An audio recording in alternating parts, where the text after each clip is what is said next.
નમસ્કાર મિત્રો, આજે સીધો ને સત વતન ખેરાળુથી આજે જો સૌથી મહત્વના સમાચાર હોય તો વારાણસીમાં ઉમેદવારી કરવા માટે ગયેલા માનનીય વડાપ્રધાન એમણે પોતાનું ઉમેદવારી પત્ર ભર્યું અને એમની સામે ત્રીજી વાર કોંગ્રેસના ઉમેદવાર તરીકે અજય રાય ટકરાવાના છે, પણ અજય રાય 2 વખત હારી ગયા છે અને માનનીય વડાપ્રધાન એ વારાણસીમાંથી જીતવાના છે, એ તો નિશ્ચિત છે.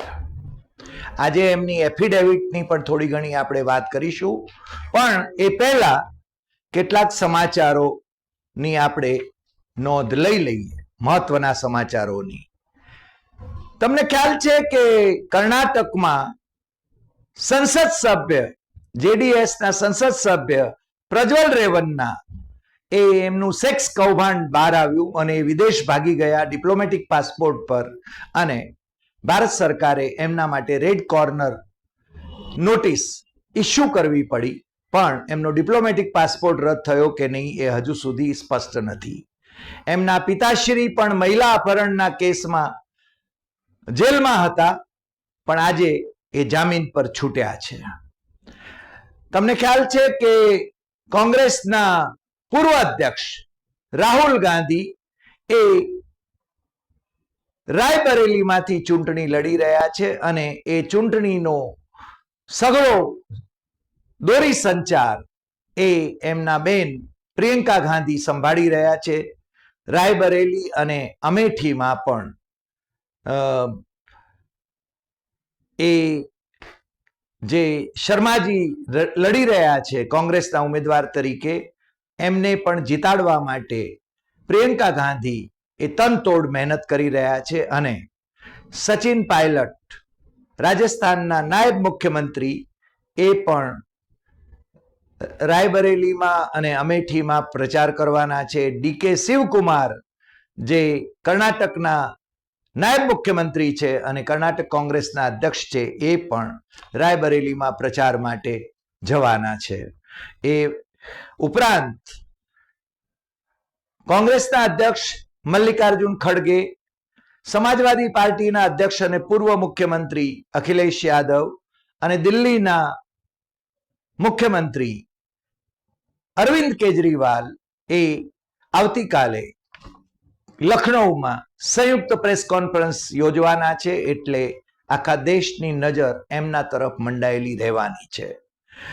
દિવાન હાઉસિંગ ફિનાન્સ કોર્પોરેશનના પૂર્વ નિર્દેશક ધીરજ વધાવન એ 17 બેંકોના 34,000 કરોડના બેંક ફ્રોડમાં એમની ધરપકડ કરવામાં આવી છે.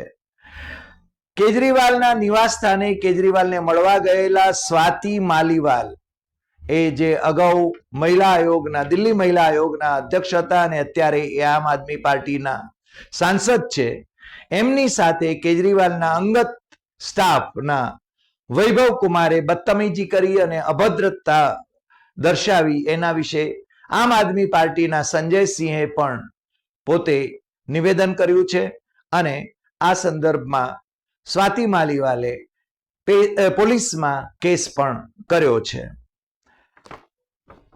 બિહારના નાયબ મુખ્યમંત્રી રહેલા અને સંસદ સભ્ય ભારતીય જનતા પાર્ટીના સંસદ સભ્ય રહેલા કેજરીવાલ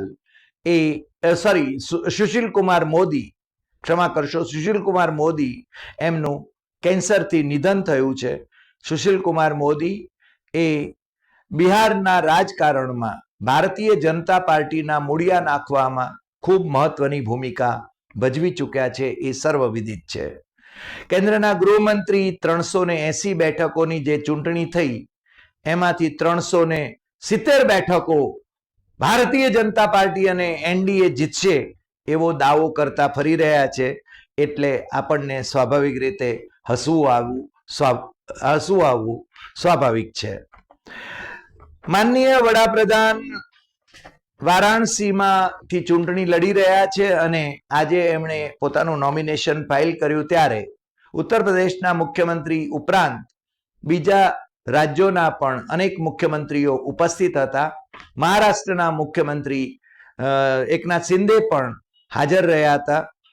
ભારતીય જનતા પાર્ટીના અધ્યક્ષ જેપી નડ્ડા, કેન્દ્રના ગૃહમંત્રી અમિત શાહ, સંરક્ષણ મંત્રી રાજનાથસિંહ, કેન્દ્રીય મંત્રી હરદીપસિંહ પુરી, કેન્દ્રીય મંત્રી અનુપ્રિયા પટેલ, કેન્દ્રીય મંત્રી રામદાસ આઠવલે સહિતના અનેક લોકો, આગેવાનો માનનીય વડાપ્રધાનના ઉમેદવારી પત્ર ભરવાના આ પ્રસંગે ઉપસ્થિત હતા. પણ જે નહોતા એ બિહારના મુખ્યમંત્રી નીતિશ કુમાર. નરેન્દ્રભાઈની એફિડેવિટમાં એમણે આમ તો 3 કરોડ 2 લાખ રૂપિયાના અસેટ્સ એ દર્શાવ્યા છે. 2014માં એમણે 1 કરોડ અને 66 લાખ રૂપિયાના અસેટ્સ દર્શાવ્યા હતા. 2019માં 2 કરોડ અને 51 લાખ રૂપિયાના અસેટ્સ એમણે દર્શાવ્યા હતા. એમની પાસે કોઈ કાર નથી, કોઈ ઘર નથી, કોઈ શેર નથી, એવું એમણે એમની એફિડેવિટમાં દર્શાવ્યું છે. 2.67 લાખનું રોકાણ એમનું સોનું અને બીજા બધામાં છે.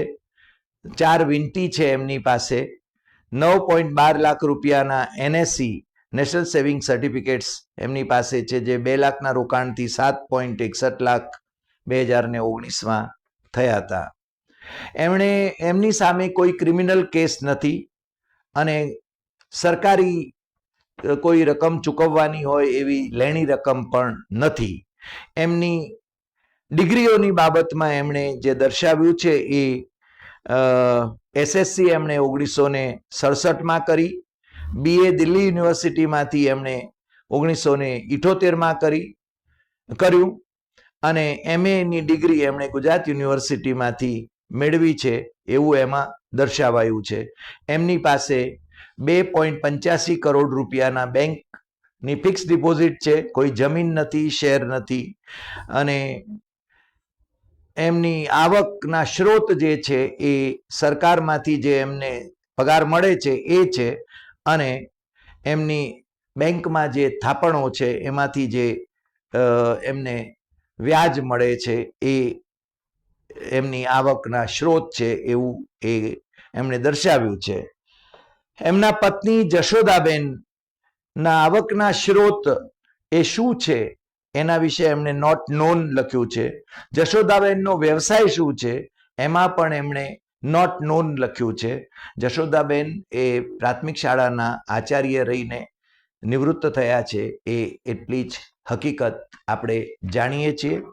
આજે દેશમાં ચૂંટણીનો માહોલ વધારે ગરમાટાવાળો થઈ રહ્યો છે અને 4 તબક્કા પૂરા થયા પછી 5, 6 અને 7મા તબક્કા માટેની તૈયારીઓ એ થઈ રહી છે.